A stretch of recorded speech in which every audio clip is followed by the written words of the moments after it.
l'indignation, nous poussant à repousser plutôt qu'à comprendre.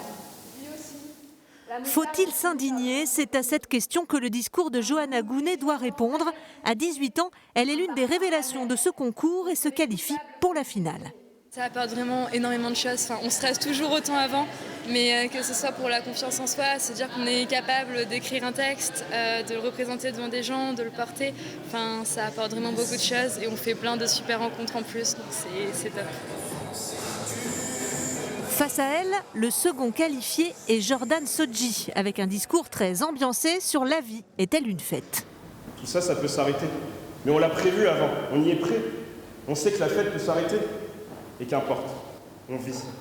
Je comprends les artistes qui ne veulent pas s'arrêter parce qu'il y a le moment où on arrive sur scène, l'espèce de falaise où on sent que soit ça va être un énorme stress, soit ça va être incroyable.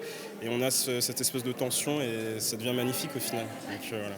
C'est une forme d'ivresse un peu? Mais totalement, c'est l'ivresse de la vie, c'est vivre, ivre de verte vertu, ainsi de suite. Face aux candidats, un jury à la fois bienveillant et caustique. Parmi eux, Martial Jardel, un ancien gagnant du concours. L'éloquence, c'est très personnel finalement, hein. On a tous une manière de parler, donc il y a une question de sensibilité, puis après on essaye d'avoir des critères un petit peu objectifs, on essaye d'être en tout cas le plus juste possible.